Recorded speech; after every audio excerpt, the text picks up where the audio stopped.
Pronto, vamos dar continuidade ao sistema esquelético. Então, só para relembrar, nós falamos do sistema esquelético, né, do conceito. Lembra a função do sistema esquelético, a divisão do esqueleto. Nós falamos do esqueleto e ele está dividido em esqueleto axial e apendicular. Do axial, nós falamos da coluna vertebral, das vértebras cervicais, torácicas e lombares. O apendicular, nós falamos dos membros superiores e membros inferiores, a divisão, então aqui é a escápula, o braço, que é dividido em braço, antebraço, mãos. Só para a gente estar voltando. Só a imagem. Depois nós chegamos no slide falando do número de ossos, que são 206, mas a depender de alguma anormalidade, a gente pode ter ou mais que 26 ou menor que 26, quantificando os ossos. Aí foi onde a gente falou das anormalidades e anomalias. E demos, acabei aqui dando o exemplo das mãos, e vocês viram lá na imagem também, que no caso, os 5 dedos, você pode ter um a mais ou um a menos, no exemplo. Então, esse número de ossos aqui vai depender, caso tenha alguma anomalia, o recém-nascido, congênita, ele pode variar. Depois a gente só mostrou aqui a tabelinha, com a quantidade de ossos em cada, Então, quantos ossos tem na cabeça, no crânio tem 8, na face tem 14, os ossículos do ouvido, 3 mais 3, tem 3 no ouvido direito, 3 no ouvido esquerdo, e assim sucessivamente. Depois mostrou a imagem também. A classificação dos ossos. Está classificado em ossos longos, ossos laminares, lembram? Depois, ossos curtos, demos um exemplo aqui. Os ossos irregulares, que a gente não pode dizer se ele é curto ou longo. Os irregulares estão divididos em ossos pneumáticos e os ossos sesamoides, desculpa. Os tipos de ossos que a gente falou, que tanto nós podemos estudar os ossos microscopicamente como macroscopicamente. Então, macroscopicamente, eu pegando 2 ossos de locais diferentes, tipo do membro superior, do membro inferior, macroscopicamente, olhando para ele, eu posso dizer que eles são iguais. Mas quando eu faço uma análise microscópica, aí sim eu já consigo diferenciar um do outro. Então, macroscopicamente eu faço a olho nu e microscopicamente eu já necessito de um aparelho chamado microscópio. Daí vem essas 2 ilustrações.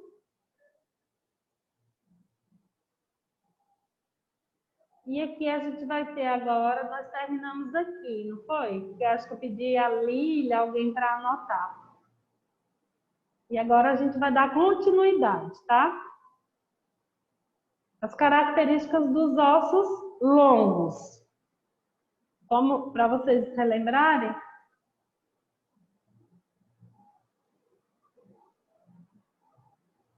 então nós temos os ossos curtos, irregulares e temos longos.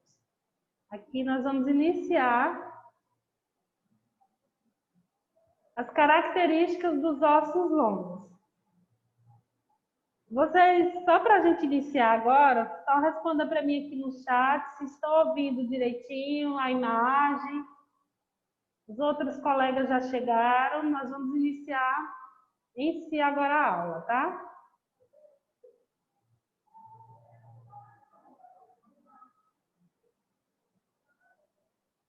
Ok, Joyce, obrigada. Geila, eu quero você sentada hoje. Você não vai, você precisa assistir a aula sentada. Eu sei, Geila, que você está cansada, mas quando você fica sentada, você consegue assimilar mais, tá? Senão você vai dando aquele sono. E aí você vai ter o feriado aí para descansar, o fim de semana. Isso. Beleza. Então, as características dos ossos longos. Né? Que nós temos um exemplo aqui do fêmur e uma imagem deles relatando as partes dele. No material que eu deixei para vocês, tem várias imagens e as características dos ossos detalhadas. Quando a gente for para a aula prática, a gente vai estar vendo isso na prática. Então, aqui é só um exemplo de ossos longos, né? Nós temos o fêmur, ele é dividido em epífise, metáfase, diáfase e epífise, né? Então, superior e inferior. Os ossos esponjosos, cartilagem articular, linha epifisária, osso compacto, ele tem periósteo e tem um canal medular, tá? Professora, mas isso eu preciso detalhar? Agora não. É só para vocês saberem as características dos ossos longos, né? E do que quais as características compõem.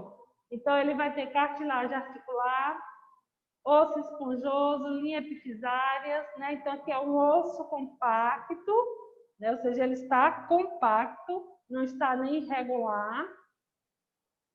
É só a imagem aqui, tá? Das características dos ossos longos. Então, elementos descritivos da superfície dos ossos. Os ossos apresentam nas suas superfícies depressões, saliências e abertura, ou seja, os ossos eles nunca são retinhos, compactos. Né? Ele pode sofrer variações. Se a gente olhar o nosso braço, nossa perna, o nosso pé, eles possuem depressões, saliências chamadas, né? Eles não são retinhos, eles são praticamente chamados de irregulares. E aberturas que constituem elementos descritivos. As saliências servem para articular os ossos entre si, ou para a fixação de músculos, ligamentos e cartilagens. Então, no sistema esquelético, que eu deixei já lá para vocês também o material, vocês vão ver lá que tem um capítulo falando de articulações. Por quê? Porque as articulações, elas servem, né, para unir um osso ao outro e ter mais fixação. Então, a saliência ela serve para articular os ossos entre si, né? Então, assim, por exemplo, eu tenho um braço e o antebraço, né? Então, aqui entre o braço e o antebraço tem uma articulação. Então, ele serve para unir o braço ao antebraço. Então, a saliência serve para articular os ossos entre si ou para a fixação de músculos, ligamentos e cartilagens. Porque, um exemplo aqui do braço, né? Braço, antebraço, tem uma articulação para ligar um ao outro e para fixar, né? Também os músculos e as cartilagens que possuem.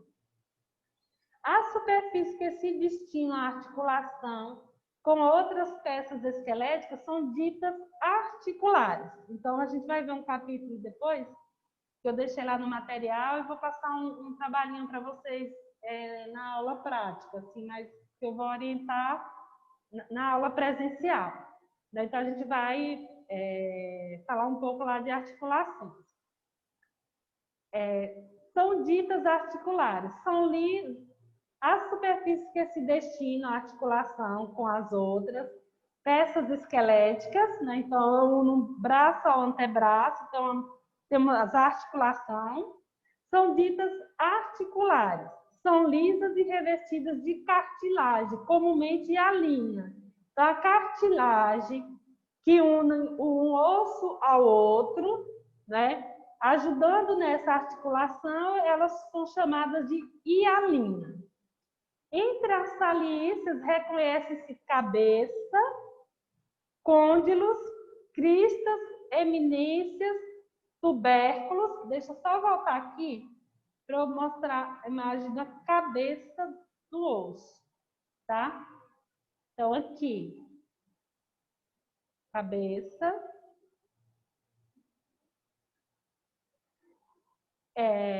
Entre as saliências reconhecem-se cabeças, côndilos, cristas, eminências, tubérculos, tuberosidades, processos, linhas, espinhas e trócleas. Esses detalhes aqui a gente vê depois, tá? Não se preocupe. E para o curso de vocês, vocês vão necessitar, mas não tão detalhadamente como se no caso estivesse fazendo um exemplo só, tá, gente?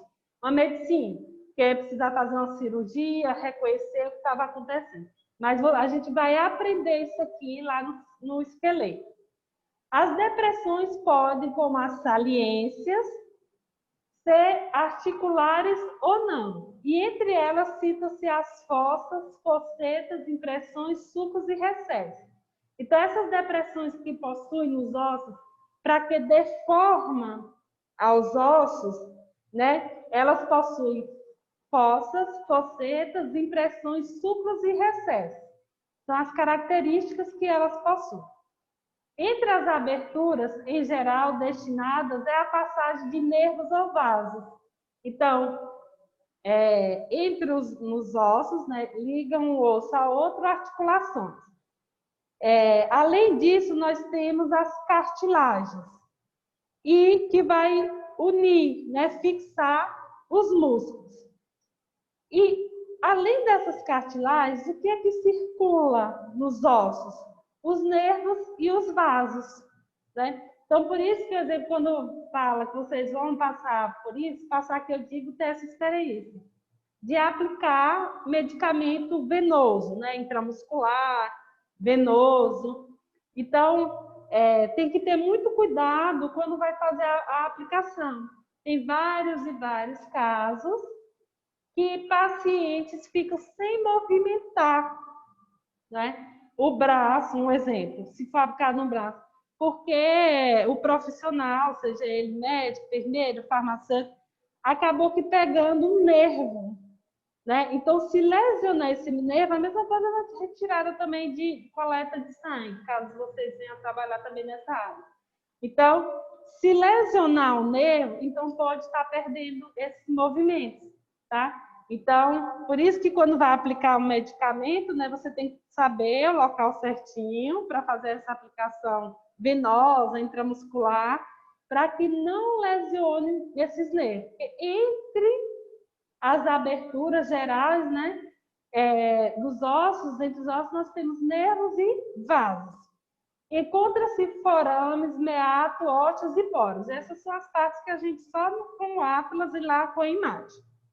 E põe-se uma ressalva, os critérios para essas denominações nem sempre são lógicos, sendo conservados pela consagração de uso. Então, assim, todos esses elementos descritivos aqui da superfície dos ossos são características, né, que todos os ossos possuem, ou seja, o sistema esquelético possui. Entre essas características, nós temos as articulações, que elas vão unir um osso ao outro, e essas articulações, elas são lisas e revestidas de cartilagem. Então, além das articulações, nós temos as cartilagens.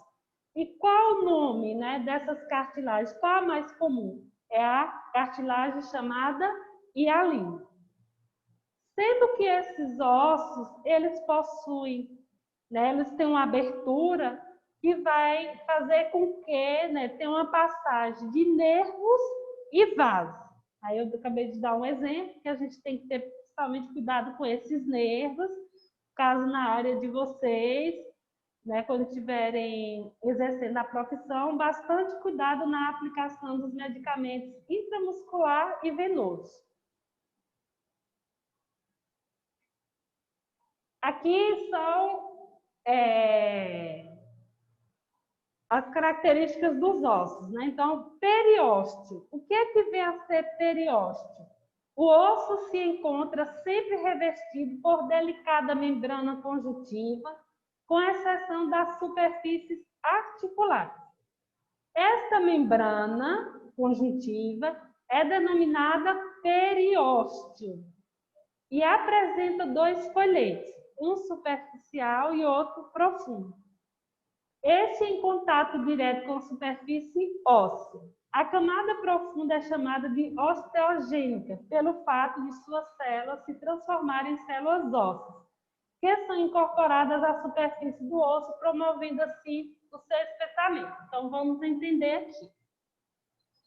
Então, o osso se encontra sempre revestido por uma delicada membrana, né? Que membrana é essa? É chamada de uma membrana conjuntiva. Então, todos os ossos do sistema esquelético, seja do esqueleto axial ou do esqueleto apendicular, ele se encontra revestido por uma membrana conjuntiva. E essa membrana é denominada de periósteo. Então, o que é que vem a ser o periósteo? Né? É uma membrana conjuntiva que reveste todos os ossos, tá? Essa membrana denominada de periósteo, esse periósteo, que é essa membrana que vai revestir os ossos, ela ainda apresenta dois folhetos, um superficial e outro profundo. Esse em contato direto com a superfície óssea. Então, esses folhetos, que é o periósteo, que é a membrana conjuntiva que reveste o osso, ele apresenta dois folhetos, sendo que esse folheto, um é superficial e o outro é profundo. O folheto profundo, ele está mais profundo, sendo assim, ele entra mais em contato direto com a superfície óssea. Então, o superficial, ele está mais distante. Já o profundo é o folheto que está mais em contato com a superfície óssea. A camada profunda, que é essa que está mais em contato com a superfície óssea, é chamada de osteogênica, pelo fato de suas células se transformarem em células ósseas, que são incorporadas à superfície do osso, promovendo assim o seu espessamento. Voltando aqui, nós estamos falando do periósteo. O que é periósteo? Né? É uma membrana conjuntiva que reveste o osso, os ossos em si. E esse periósteo, ele está dividido, né, que é essa membrana aqui, denominada periósteo, ele está dividido em dois folhetos. E esses folhetos, um é superficial e o outro é profundo. O profundo, o folheto profundo, ele está em contato direto com a superfície do osso, ou seja, é o que está mais próximo do osso. E essa camada profunda, né, que é a que está mais próxima do osso, ela é chamada de osteogênica, tá? Nutrição. Os ossos, seja devido à sua função hematopoética, seja pelo fato de se apresentarem com um desenvolvimento lento e conjuntivo, são altamente vascularizados. Quando a gente fala aqui, ó, hemo, prefixo hemo, vocês sempre lembram de sangue, sempre lembram de vasos. Por exemplo, banco de sangue, sempre vê o nome antes, né? Na Bahia é Hemoba, né? E assim sucessivamente. Então, o banco de sangue, quando você... Hemocentro, Hemoba, porque é na Bahia, Hemocé, que é em Sergipe. Sempre que vem o prefixo hemo, tudo que vocês lerem, que vier o nome, prefixo hemo aqui, vocês lembram de sangue. Então, como a gente está falando de nutrição dos ossos, os ossos, seja devido à sua função hematopoética, ou seja, eles possuem sangue, seja pelo fato de se apresentarem com desenvolvimento lento e contínuo, são altamente vascularizados. Então, quando a gente rompe, né, algum tendão ou quebra em algum acidente que acontece de romper algum osso, sempre vai sangrar. Por quê? Porque eles apresentam, né, uma nutrição totalmente vascularizada, ou seja, tem sangue. Por isso que é chamado de hematopoética, função hematopoética. Porque esses ossos são altamente vascularizados. Entre os ossos, nós temos uma vascularização, ou seja, tem sangue.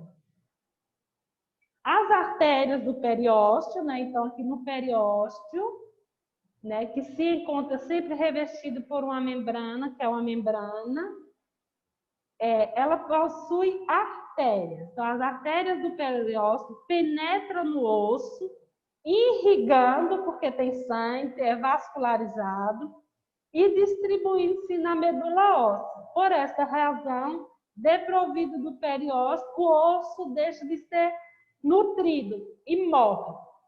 Ou seja, os ossos, eles possuem um sangue, eles são altamente vascularizados. As artérias, né, que passam aqui no periósteo, que é a membrana, elas vão distribuir esse sangue, toda essa vascularização, para a medula óssea. Por esta razão, desprovido do seu periósteo, os ossos deixam de ser nutridos e morrem. Né? Então, assim, eles necessitam dessa vascularização. Caso isso aconteça por alguma alteração, por algum rompimento, esse periósteo aqui, essa membrana, ela vai deixar de ser nutrida. Ela não vai ser irrigada como ela necessita. Né? Então, morre. Morre, que a gente diz, ele vai ficar sem movimento, é como se não existisse naquele momento. Por isso que quando tem um acidente, se quebra, fratura o braço, antebraço, a perna, a pessoa no momento, né, quando há o rompimento, começa o quê? A sair sangue, sangue, sangue. E é como se aquele osso, naquele momento, ele ali morresse. Ele não tem mais nenhuma função, porque esse periósteo, essa membrana aqui, ela deixa de ser irrigada pelo rompimento desses vasos, tá? Então, relembrando, para a gente voltar, passar para o próximo slide, nós estamos falando do periósteo. O que é o periósteo? É uma membrana, né, que possui nos ossos. Ela tem dois folhetos, que é o superficial e o profundo. O folheto profundo é o que está mais próximo do osso. A nutrição desses ossos, eles são altamente vascularizados, ou seja, possui sangue. Entre os ossos nós temos a camada que passa os nervos e o sangue. Por isso que fala que ele é altamente vascularizado. A próxima característica, né, dos ossos são as junturas. Então, nós falamos de periósteo, que é a membrana, possui nos ossos. E agora nós vamos falar das junturas. O que vem a ser as junturas? Os ossos unem-se uns aos outros para constituir o esqueleto. Então, assim, nós podemos separar, né? Pegar o esqueleto, como a gente viu lá, tirar o esqueleto axial e o esqueleto apendicular. Né? Ou em uma cirurgia, remover o braço, a perna, ou um acidente, um desses membros superiores ou inferiores, eles, né, saírem do esqueleto em si. Só que os ossos, eles se unem uns aos outros para constituir esqueleto. Então, os ossos unidos uns aos outros, esqueleto axial, apendicular, chamado de os membros superiores e inferiores, eles se juntam para formar o esqueleto. É por isso que vocês fizeram aquele desenho e a gente vai ver aqui em aula prática. Então, eles estão unidos uns aos outros para formar o esqueleto. Essa união não tem finalidade exclusiva de colocar os ossos em contato, mas também a de permitir mobilidade.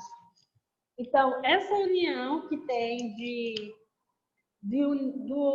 um osso unido a outro não tem finalidade exclusiva de colocar os ossos em contato, né? Ou seja, a finalidade dele não é só juntar um osso ao outro, mas a de permitir mobilidade. Então, quando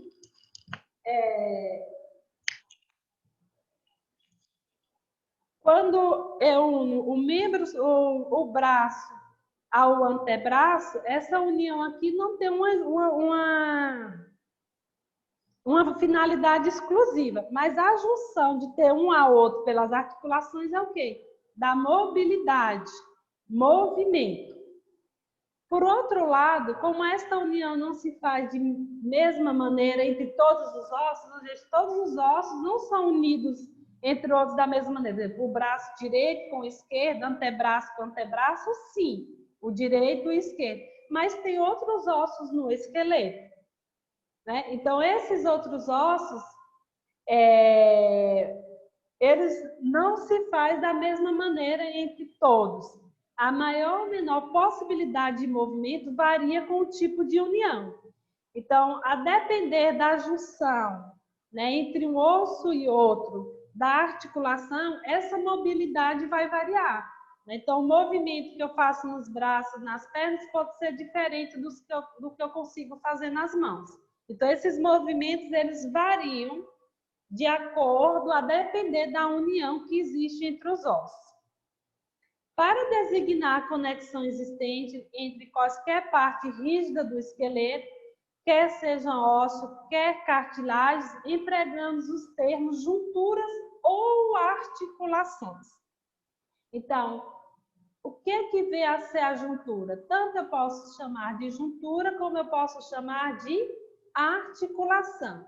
Ou seja, quer seja ossos, quer seja cartilagens, empregamos os termos junturas ou articulações.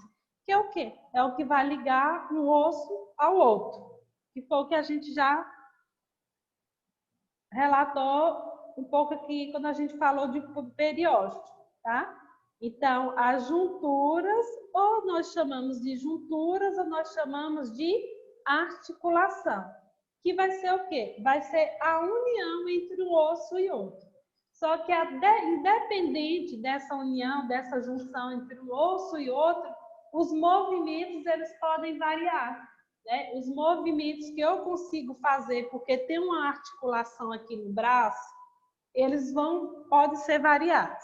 Então, o que vem a ser juntura são a mesma coisa das articulações, né? É a união que existe entre os ossos para formar o quê? Para formar o esqueleto. É a mesma coisa de articulação. Ou eu uso o termo juntura, ou eu uso o termo articulação. No capítulo lá que vocês vão tirar a xerox, nós tem um capítulo só falando de articulação. Então, essas articulações ou junturas servem para o quê? Para unir o osso ao outro. Se não existisse essas articulações, essa união, a gente não conseguiria fazer os movimentos, tá? Então, é junturas ou articulações. Qual a principal função? Unir um osso ao outro para formar o quê? O esqueleto por completo. Foi aquele desenho. Então, no esqueleto nós temos cabeça, né, membros superiores, troncos e membros inferiores. Então, para eu conseguir juntar todos esses membros para formar o esqueleto, é necessário o quê? Articulações, ou também chamado de junturas. Só um minuto.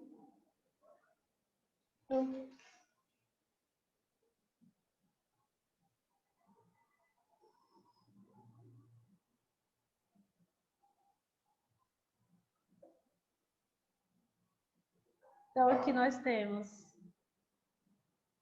as junturas, que ou articulações, que vai servir para unir um osso ao outro. E agora nós vamos ver a classificação das junturas, ou seja, a classificação das articulações.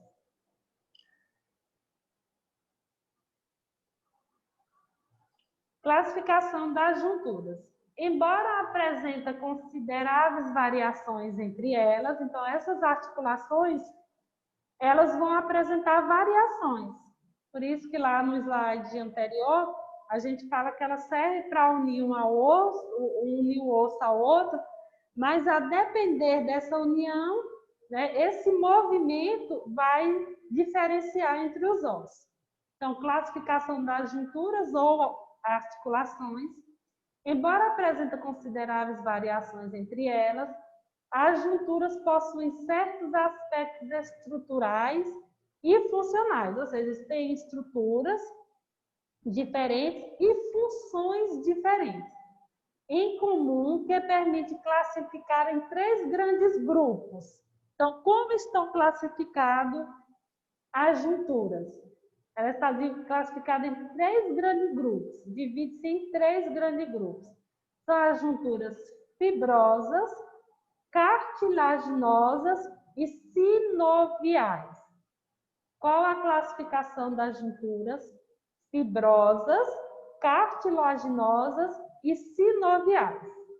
O critério para essa divisão é o da natureza do elemento que se impõe a peças que se articulam, né? Então, o critério de dividi-las, essas junturas, essas articulações em fibrosas, cartilaginosas e sinoviais, é um critério importante, né, de natureza do elemento que impõe as peças. Ou seja, de acordo, a depender da articulação, se é entre o braço e o antebraço, se é entre a perna e a coxa, se é a caixa torácica, se é entre o braço e a escápula, elas são diferentes.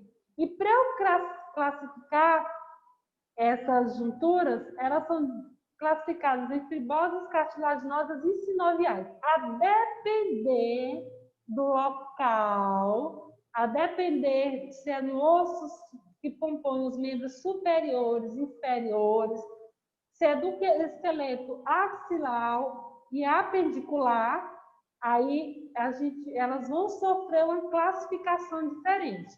Então, as junturas ou articulações que servem para unir um osso ao outro, para formar o esqueleto, elas podem ser classificadas em fibrosas, cartilaginosas e sinoviais.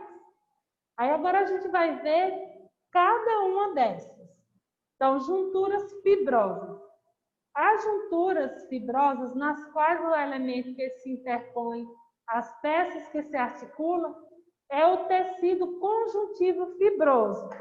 São ditas fibrosas porque possuem fibras, né? Então, quando a gente fala do tecido da pele, que esse tecido vai revestir internamente que nós temos os ossos, quando a gente fala em tecido conjuntivo fibroso, é porque são ditas fibrosas, possuem fibras. Quando a gente fala em fibroso, a gente pensa logo nos músculos, né? Que eles são cheios de fibras. E a grande maioria delas se apresenta no crânio. Então, onde está localizado, né, a maior parte das junturas fibrosas? No crânio, ou seja, no esqueleto, né, axial. No esqueleto axial, se vocês lembram lá da imagem, nós temos o crânio, a caixa torácica, aí eu mostrei lá para vocês as vértebras, né, que tem as cervicais, torácicas e lombares. Então, essas junturas fibrosas, que é uma das classificações das cartilagens, onde a gente encontra? No esqueleto, onde elas têm a maior quantidade delas? No crânio. A mobilidade nessas junturas, por que tem mobilidade? Por que eu consigo mexer a minha cabeça? Porque se eu apertar aqui a minha cabeça, se vocês apertarem, vocês veem que a gente consegue como se movimentar, né? Você pega aqui. Por que isso acontece? Porque existem junturas, ou seja, porque existe articulação. A mobilidade nessas junturas é extremamente reduzida. Só que eu tenho uma mobilidade no crânio, mas não é a mesma que eu tenho nos braços. Não é a mesma que eu tenho na perna, que eu consigo levantar, baixar. Não é a mesma que eu tenho no pé, que eu consigo fazer uma rotação nele para a direita, para a esquerda. É diferente. A do crânio, você vê que quando a gente tem a mobilidade, a gente tem mais na parte cervical, né, que une. Mas o crânio em si, é a gente tocando que a gente percebe. É diferente.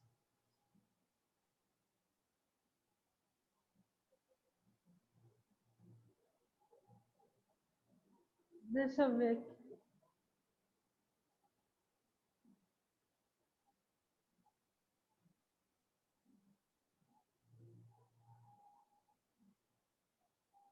No crânio se encontra a menor quantidade de que, professor? No crânio é onde se encontra a maior quantidade de junturas fibrosas, Gisele.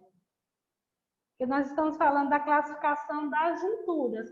Isso que vem a ser junturas, a mesma coisa de articulação. E no crânio, qual a maior quantidade dessas articulações? Qual a que a gente encontra mais? Junturas fibrosas. Foi Gisele ou Gênia que perguntou? Gisele, no crânio se encontra a maior quantidade de que mesmo, professora? Encontra a maior quantidade de junturas fibrosas ou articulações fibrosas. Há dois tipos de junturas fibrosas, né? Então, a gente está falando de classificação das junturas ou articulações. Elas se dividem em fibrosas, e as próximas que a gente já vai ver, mas essas fibrosas aqui, elas ainda são divididas, que há dois tipos.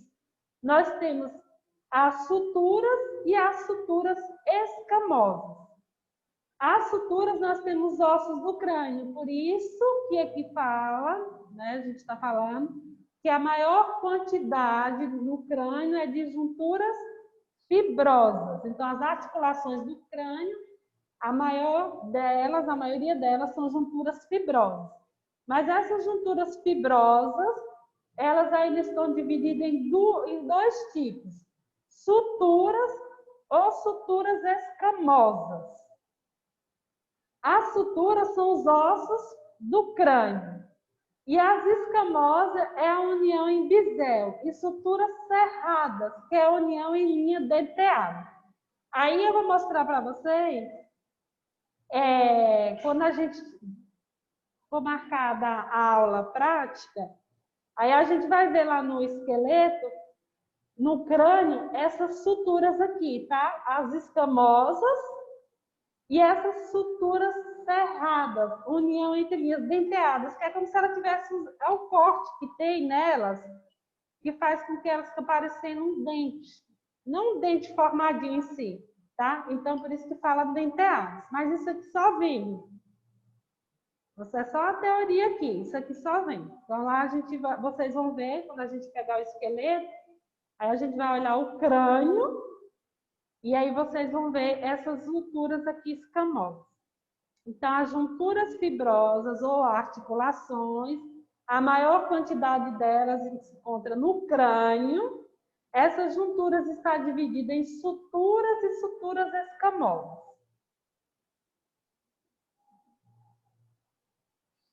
Aqui. Aqui também tem a imagem, eu já tinha esquecido que eu tinha colocado. No crânio, então aqui a gente está vendo uma imagem de um crânio. No crânio do feto e recém-nascido, onde a ossificação ainda é incompleta, né? Então, que é uma ossificação incompleta, a quantidade de tecido conjuntivo fibroso, né, que é o que a gente está falando aqui, né? Nós estamos falando das junturas fibrosas, que é compostas, articuladas por um tecido conjuntivo fibroso. Então, no crânio do feto recém-nascido, onde a ossificação ainda é incompleta, porque no recém-nascido a ossificação não é completa, né? Ela começa a se formar, a se desenvolver depois. A quantidade de tecido conjuntivo fibroso, que é o que tem, né, nas junturas fibrosas, interpostas, é muito maior, explicando a grande separação entre os ossos e a maior mobilidade. Então, vamos entender aqui esse primeiro parágrafo. Então, no crânio do recém-nascido, a quantidade, né, dos ossos, a ossificação ainda, ela é menor. Por ela ser menor, ela possui mais o quê? Ela possui mais articulações. Por isso que a gente não fica com medo de pegar a criança, mesmo morre de medo de pegar recém-nascido. Aí fala, cuidado, cuidado. E aí, como vocês estão me vendo aqui, sempre tem aquele cuidadozinho de colocar a mão, né, embaixo da cabeça. Justamente, por quê? Porque ainda no recém-nascido não tem uma ossificação completa, são mais junturas, são mais articulações, são mais tecidos fibrosos. Então tem que ter cuidado para não ocorrer nenhuma lesão, tá? E aqui nós temos as chamadas fontanelas, né? E as fontanelas na parte anterior, né? Aqui na frente, e as fontanelas que ficam na parte posterior, atrás, frente e trás. Então, no recém-nascido, essa ossificação ela ainda não é completa. A maior quantidade aqui nesse momento do recém-nascido são as articulações. Né? Então, por isso que eles conseguem movimentar mais. E é por isso que a gente tem um cuidado quando pega na cabeça, quando está segurando um recém-nascido, né? Um bebê, como a gente diz, e sempre tem aquele cuidado. Não, eles não ficam com a cabeça bem, né? A gente fala bem mole, cuidado, cuidado. Quando vai pegar um bebê, sempre fala assim, cuidado, cuidado. Né? Então, é por isso, porque ele não tem como a gente agora no adulto, você pegando aí, vocês podem tocar no crânio de vocês, na cabeça, são rígidos, duros. Então, até o impacto, se a gente bater numa porta, numa parede, é diferente do que um recém-nascido a gente deixar ele cair. Né? Então, pode sofrer uma lesão direta no crânio. Por quê? Porque essa lesão, ele não tem a proteção óssea ainda normal, como de um adulto. A quantidade de tecido conjuntivo fibroso interposto, né, é maior, explicando a grande separação entre os ossos e uma maior mobilidade. Então, aqui dá para a gente ver com detalhes, ó, no recém-nascido, a separação, né, os ossos, e as fontanelas, então a gente vê direitinho. Quando começa a ser formação normal dos ossos no adultos, começa a se juntar. A gente não consegue ver detalhadamente como a gente está vendo aqui. É o que a gente vai ver lá no esqueleto. Explicando a grande separação entre os ossos e a maior mobilidade. Por que que no recém-nascido ocorre essa maior mobilidade? Porque ainda não está ossificado totalmente. Eu tenho mais tecido conjuntivo, fibroso, eu tenho mais articulações fibrosas. É isso que permite, no momento do parto, uma redução bastante apreciável do volume da cabeça fetal. É tanto que no momento do parto, né, quando não se é uma cesariana, o normal, primeiro vem o quê? A cabeça. Né? Então, é por isso que no momento do parto, uma redução bastante apreciável do volume da cabeça fetal, digamos assim, dos ossos do crânio. Esta redução de volume facilita a expulsão do feto para o meio exterior. Então, quando vocês estiverem lá acompanhando um parto, né, normal, ou ajudando, ou até fazendo esse parto lá na enfermaria, numa sala de parto, porque vocês vão ver, né, que vem logo a cabeça primeiro. Por que que ela consegue ter essa passagem primeiro? Porque esses ossos ainda estão incompletos, há uma maior formação ainda de tecido conjuntivo fibroso, de articulações, deixando essa cabeça, esse crânio mais móvel. É como se diz, vulgarmente falando, em termos simples, é como se ele ficasse mais mole. Né? Ele não está duro, ele não está rígido, porque eu ainda não tenho uma formação completa dos ossos, mas de tecidos fibrosos e articulações. Então, aí consegue, é por isso que consegue fazer, né, com que a cabeça venha logo quando ocorre essa expulsão do feto para o meio exterior, que é o momento que o bebê, né, ele é expulso. E aí, o cuidado é tanto que você pega e coloca, segura logo a cabeça ali, porque ela, qualquer impacto, sofre uma lesão.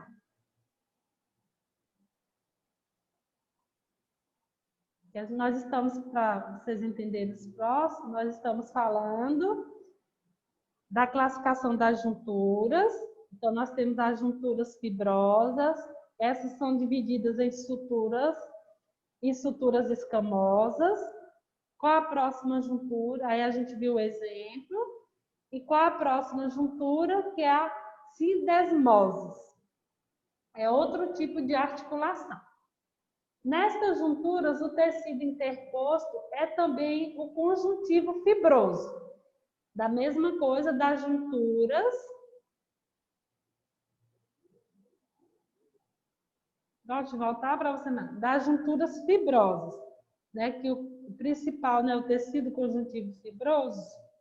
Então,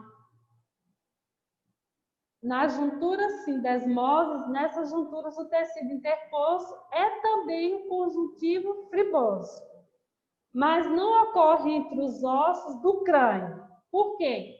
Porque nas junturas fibrosas, onde elas estão? A maioria delas.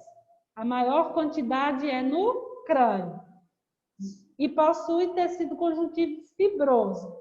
Mas já nas junturas ou articulações sindesmosas, elas também possuem tecido conjuntivo, mas não ocorre entre os ossos do crânio. Qual é que ocorre entre os ossos do crânio? As fibrosas. Então, na verdade, a nomenclatura anatômica só registra um exemplo. Síndrome tibiofibular, isto é, a que se faz entre as extremidades distais da tíbia e da fíbula. Onde a gente tem a tíbia, esse osso, e a fíbula? Na perna. Então, as junturas fibrosas, a maior quantidade dessas articulações está no crânio. E as junturas sindesmosas, né, a maior quantidade, onde elas estão presentes? Na tíbia e na fíbula, que é o que a gente vai ver lá no esqueleto, a tíbia e a fíbula. A outra juntura que a gente tem é a juntura cartilaginosa. Nesse grupo de junturas, o tecido que se interpõe é o cartilaginoso. Então, é bem fácil de vocês assimilarem as junturas, as articulações.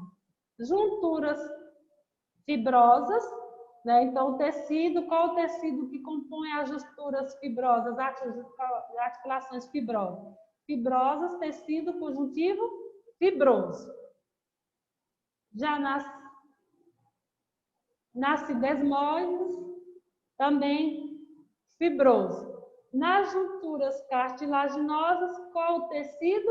Cartilaginoso. Então, junturas cartilaginosas, nesse grupo de junturas, o tecido que se impõe é o cartilaginoso. Quando se trata de cartilagem hialina, vocês lembram que a gente falou lá na frente das cartilagens hialinas, temos os sincondreses. Na síntese, a cartilagem é fibrosa. Em ambas, a mobilidade é reduzida. Exemplos de sínfase, né? Que é o exemplo que a gente está dando da juntura cartilaginosa. Encontra-se na união do plano mediano entre as porções públicas do osso do quadril. Então, imagine aí, né, o quadril do esqueleto, constituindo a síntese pública, então no pubis, tá? Então, as junturas fibrosas, qual o exemplo? Onde a gente encontra a maior quantidade? No crânio. Nas sindesmoses, nós encontramos, né, um exemplo é a tíbia e a fíbula. Nas junturas cartilaginosas, que o tecido aqui já não é fibroso e sim cartilaginoso, onde encontra entre as porções do osso do quadril, constituindo a chamada síntese pública.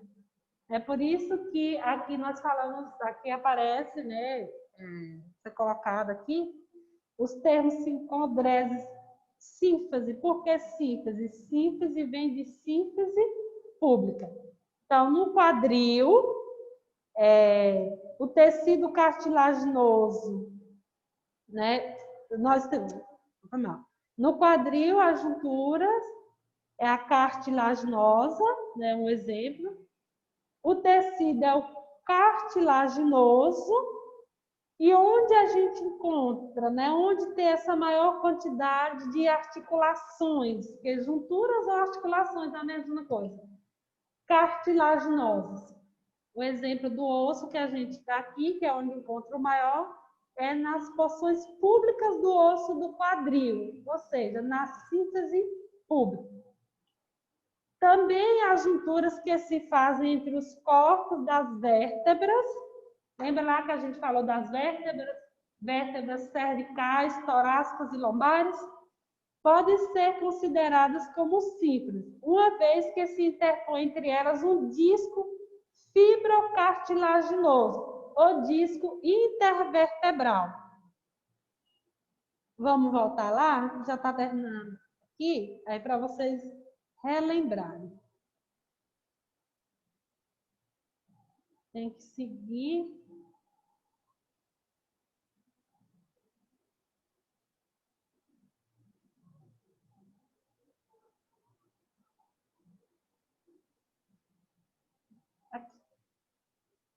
Então, aqui, nós temos esqueleto axial appendicular.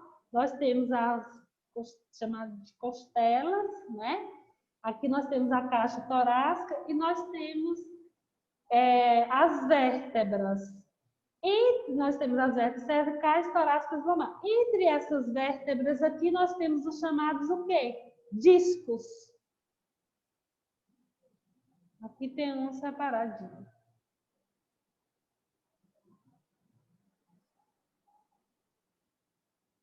Nós temos os discos, né? Que eles são chamados até de irregulares. E esse corpo do disco, entre essas vértebras, que aqui são vértebras, né? O que é que tem entre elas?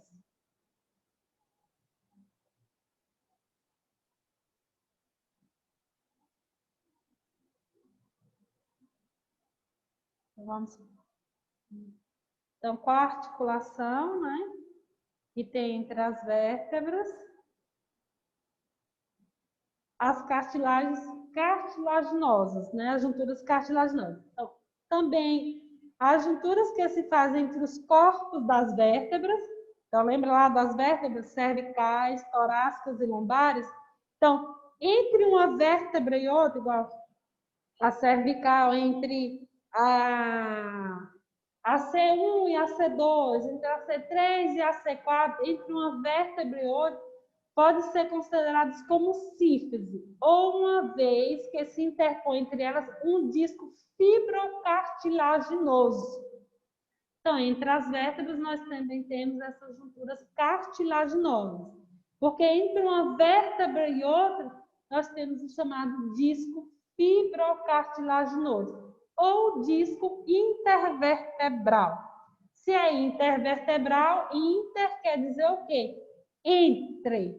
Então, entre uma vértebra e outra, né, nós temos essas junturas cartilaginosas.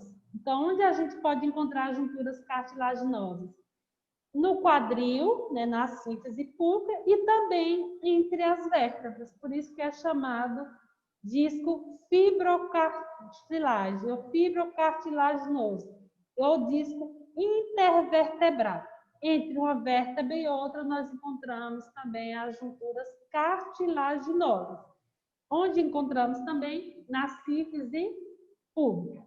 Então, a gente já viu, acompanhar aqui a hora, está na hora da chamada. Passa muito rápido. para a gente finalizar aqui, então nós estávamos falando de junturas ou articulações. Para que servem essas junturas? Para unir um osso ao outro e formar o sistema esquelético. Essas junturas elas são divididas em fibrosas. Há dois tipos de fibrosas, ósseas e escamosas, onde a gente encontra o maior número dessas junturas, dessas articulações, nos ossos do crânio. Já no caso do crânio de um recém-nascido, elas não estão totalmente formadas, não, como os ossos não estão ainda totalmente formados, é onde a gente encontra o maior número dessas cartilagens. Qual é outro tipo de articulação? Nós temos as sindesmoses, que elas também possuem o tecido conjuntivo, mas onde nós vamos encontrar? O maior número delas está na tíbia e na fíbula, na pele. Junturas cartilaginosas. O tecido aqui já não é tecido fibroso, e sim um tecido cartilaginoso. Onde encontramos? Nos ossos do quadril, né? Que chamado de sínfise pública, e também entre as vértebras, ou seja, discos intervertebrais entre as vértebras, nós encontramos as junturas cartilaginosas. E nós temos as junturas sinoviais. Né? A mobilidade exige livre deslizamento de uma superfície óssea contra a outra. Isto é, impossível quando entre elas interpõe um meio de ligação, seja conjuntivo ou cartilaginoso. Para que haja o grau desejável de movimento, nessas junturas sinoviais, elas vão ajudar, né, aos ossos, aos ossos que estão ligados um ao outro, braço e antebraço. Então, essas sinoviais, elas ajudam a dar uma maior movimentação. Seja ela de conjuntivo fibroso ou seja ela de conjuntivo cartilaginoso. Para que haja um grau desejável de movimento em muitas junturas, o elemento que se interpõe às peças que se articula é um líquido denominado sinovial. O líquido, que é líquido, o líquido, né, que está a mesma escrita aqui, desculpa, está um erro, sinovial. Desse modo, os meios de união entre as peças esqueléticas, ou seja, entre um osso e outro, articuladas, não se prendem à superfície de articulação, como ocorre nas junturas fibrosas e cartilaginosas. Nas junturas sinoviais, o principal meio de união é representado pela cápsula articular, espécie de manguito que envolve a articulação, prendendo-se os ossos que se articulam. Então, esse líquido sinovial é o que fica entre as articulações. Vocês já ouviram provavelmente falar o joelho está cheio de água, não fala assim? O joelho está cheio, principalmente em atletas que jogam muito. É esse líquido aqui, ó, líquido sinovial. É tanto que os ortopedistas eles pedem muito uma pesquisa, né, uma leitura do líquido sinovial. Eles retiram aquele líquido do joelho, no caso, quando é do joelho, né, que a gente mais recebe é do joelho. Eles retiram, tipo, faz uma punção e manda para analisar, para ver se está tendo alguma bactéria, né, o que está ocorrendo que está levando aquele joelho a ficar com aquele edema.